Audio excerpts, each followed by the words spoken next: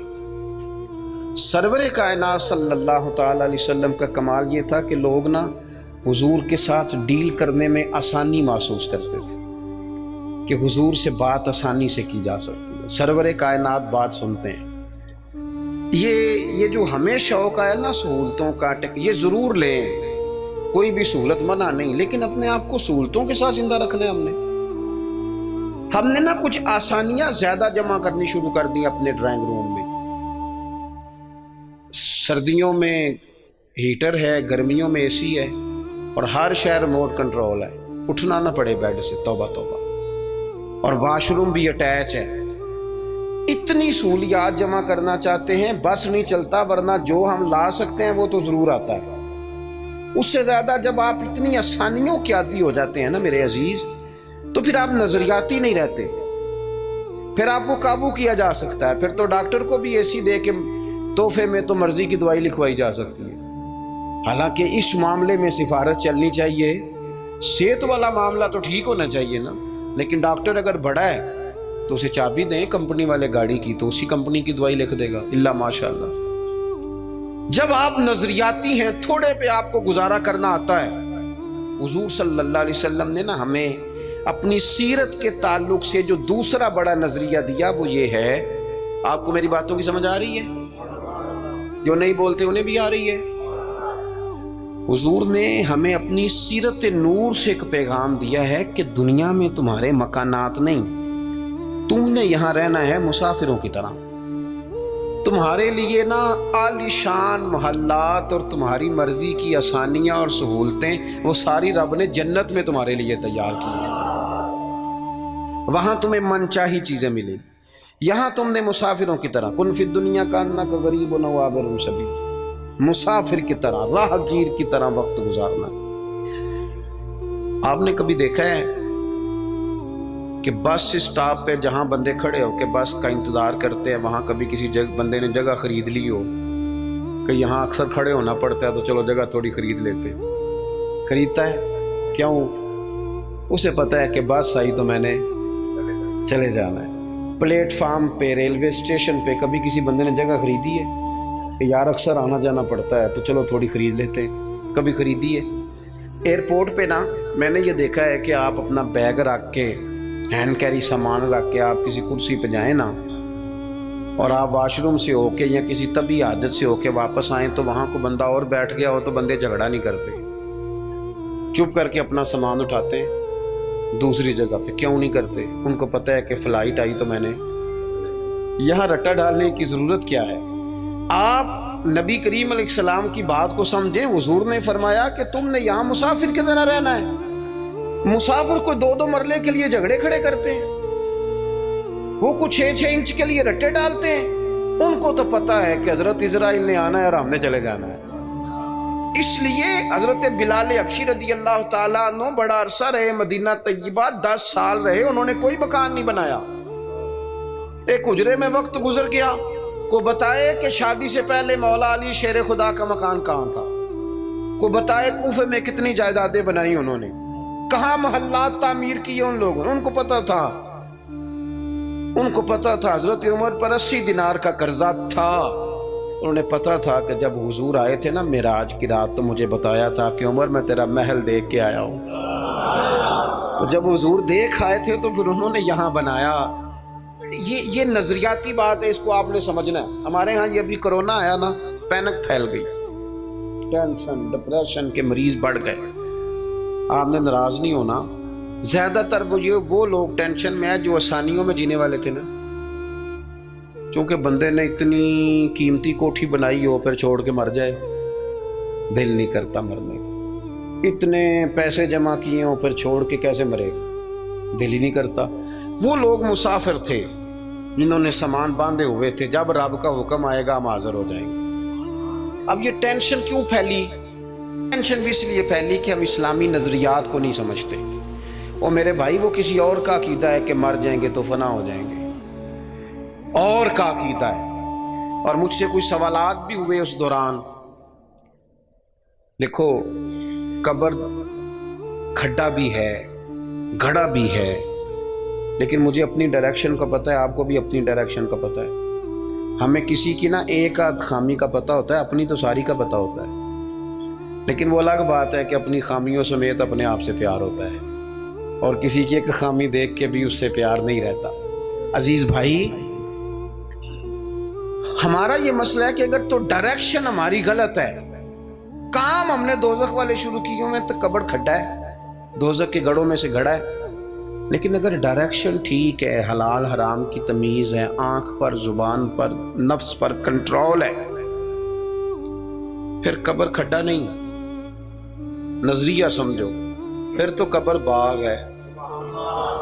نہیں سمجھے آپ میری بات؟ قبر باغ میں جاتے ہوئے ڈر لگتا ہے، پریشانی ہوتی ہے، دل گھبراتا ہے، وہ جی قبر میں آکسیجن کہاں سے آئے گی؟ میں نے کہا جہاں اماں کے پیٹ میں بچہ ہوتا ہے تب کہاں سے آتی ہے؟ چلیں اس سے بھی اور مثال دیتا ہوں، کبھی انڈا دیکھا ہے جب اس میں سے بچہ نکلتا ہے؟ چاروں جانب کو جگہ ہوتی ہے آکسیجن کی۔ یہ جو بڑے عقل مند لوگ ہیں یہاں سوال کھڑے کرتے ہیں، ان سے پوچھو کہ بچہ تندرست بھی نکلتا ہے انڈے سے اور سونا بھی نکلتا ہے، تو جس رب نے وہاں اسے سنبھال کے رکھا نا، پیاری جلد بنائی، وہ قبر میں بھی تیری بڑی حفاظت فرمائے گا، بڑی حفاظت فرمائے گا۔ بارت شاہ نہیں مردے جنہ کیتیاں نیک کمائیاں نے، نالے عرش فرشتے بانگاں ملیاں، مکے پہ گیا شور، بلے شاہ آسا نہیں مرنا ہے تے مر گیا ہی کوئی اور، تو کوئی اور۔ یہ کیا اقبال بھی کہتے ہیں، موت کو سمجھے ہیں غافل اختتام زندگی، یہ ہے شام زندگی پھر صبح دوام زندگی۔ قبر باغ ہے، باغ۔ آپ ایک وہ ہے کہ خوف ہے قبر میں کیسے جائیں گے، وہاں کیا بنے گا، بستر کوئی نہیں، ٹھنڈ بڑی ہے، وہاں کیسے گزارا۔ ایک یہ ہے کہ وہ باغ ہے، باغ بھی عام نہیں، روضۃ من ریاض الجنہ، جنت کے باغوں میں سے باغ، اور باغ عام نہیں جس کے نیچے نہریں رواں ہیں، اور باغ اتنی شانوں والا ہے کہ پہلی آنکھ کھلے گی تو زیارت چہرہ بددعا کی نصیب ہوگی۔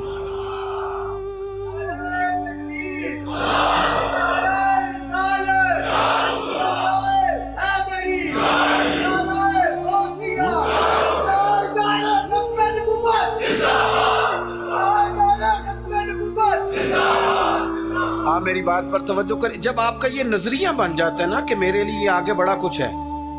جو لوگ یہاں سے گئے تھے نا سعودی عرب محنت مزدوری کرنے، انہوں نے وہاں مکان بنائے، میں نے دیکھا ہے کہ جس نے جو گیا تھا نا 35 سال پہلے جو کمبل خریدا تھا واپس آنے تک وہی کمبل ہے، اور وہاں بیٹھ کے اس کو پتہ ہے نا میرا گھر پاکستان میں ہے، تو یہاں وہ ٹائلیں بھی لگواتا ہے، حالانکہ آ کے سال میں رہنا 15 دن ہے، 20 دن ہے، ٹائلیں بھی لگوا رہا ہے، تیاریاں بھی، کیوں؟ ذہن بن گیا میرا اصل گھر۔ یہ حضور ہمیں سوچ دیتے ہیں کہ تمہارا اصل گھر جنت میں ہے۔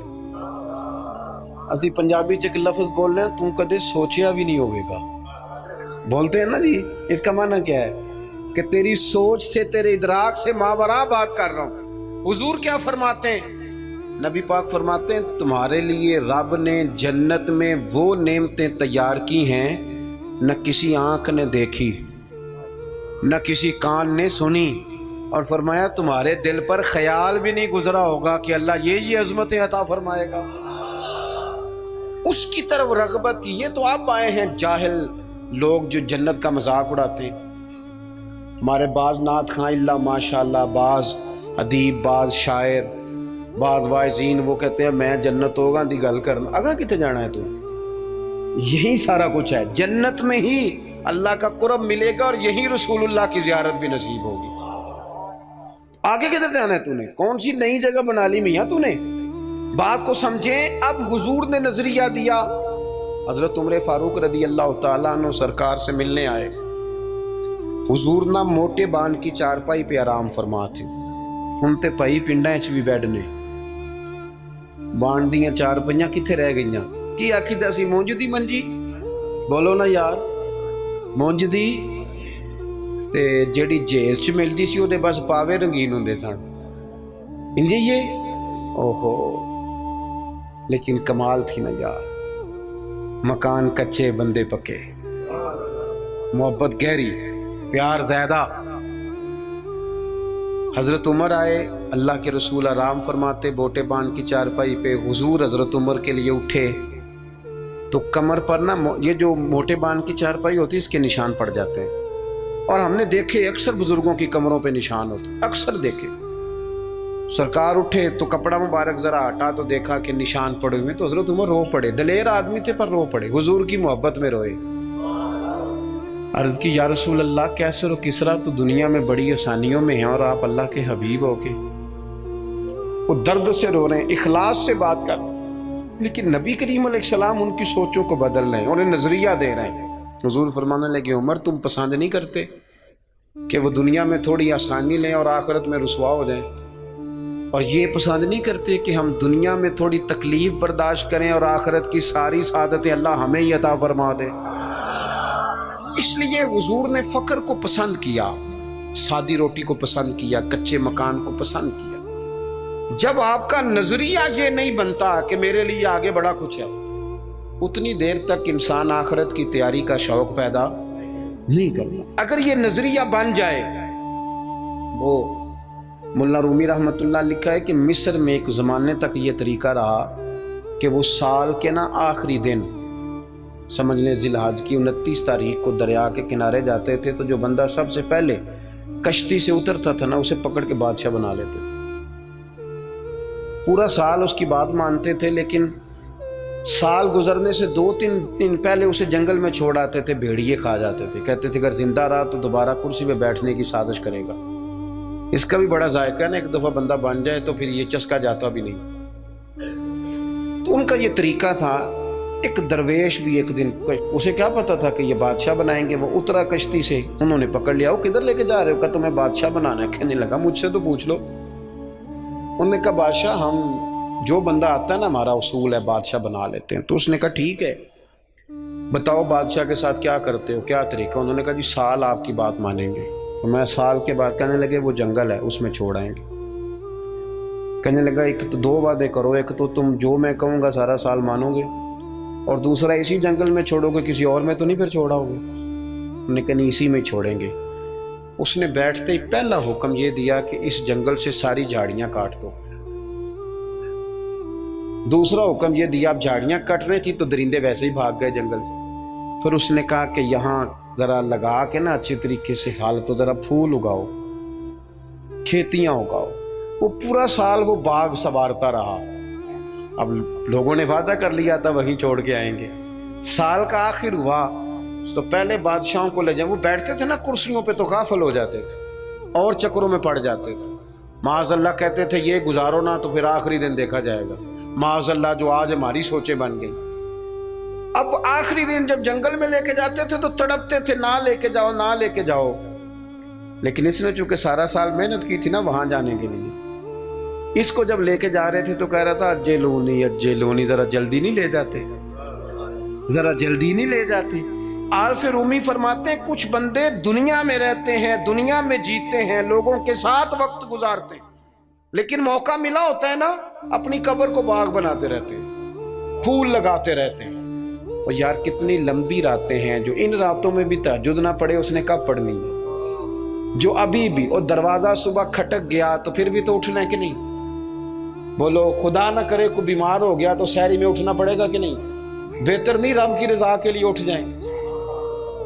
اٹھے نا 5 بجے آدھا گھنٹہ نفل پڑھیں، پھر فجر ہو جائے گی، پھر اس کے بعد فجر کی فرائض کی تیاری کریں۔ دنیا میں رہ کے جو بندہ اپنی وہاں کے مارتا رہے گا نا بچھو قبر کے، انشاءاللہ جب وہ دنیا سے جائے گا نا تو حضرت باعزید بستامی کی طرح ہنستا مسکراتا ہی دنیا سے جائے گا، پھر ہنستا مسکراتا ہی دنیا سے جائے گا۔ اور اعلیٰ حضرت بریلوی کہتے ہیں ہم تو لحد میں عشق رخ شاہ کا داغ لے کے چلے، اندھیری رات سنی تھی تو چراغ لے کے چلے اپنی اس فکر کا اظہار کریں۔ بات ختم کرتا ہوں۔ ایک خاتون نے آ کے عرض کیا تھا، بخاری شریف میں موجود ہے، یا رسول اللہ میں مرگی کی مریضہ ہوں۔ تو سرکار نے فرمایا کہ کیا چاہتی ہے؟ عرض کی حضور چاہتی ہوں میرے لیے دعا کر دیں، اللہ شفا دے دے۔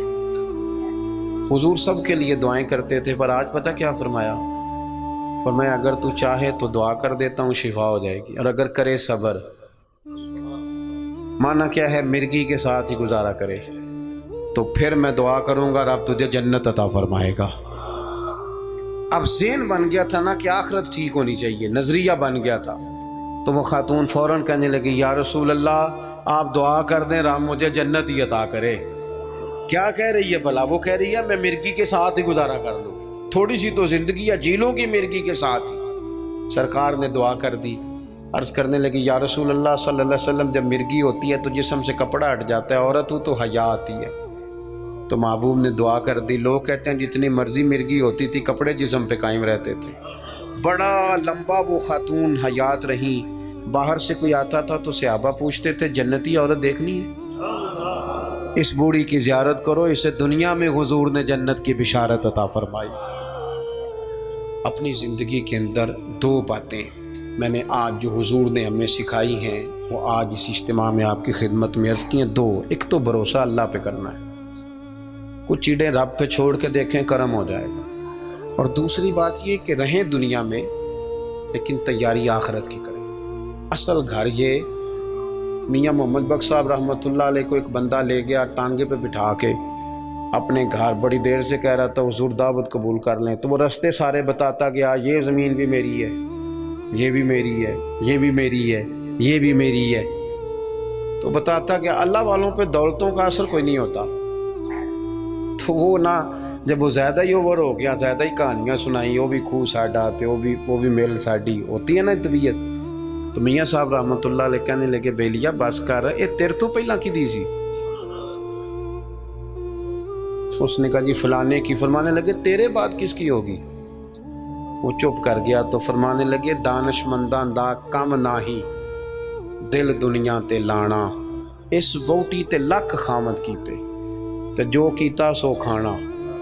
یہ تو بڑے خامد کرتی ہے، آج کوئی مالک تھا اور کل کوئی اور مالک ہوگا۔ ہم تو اصل وارث اس جگہ کے ہیں جو رب رسول جنت میں اپنے فضل سے عطا کریں گے، اس طرف توجہ کریں۔ اللہ آپ کو بہت سی برکتیں دے۔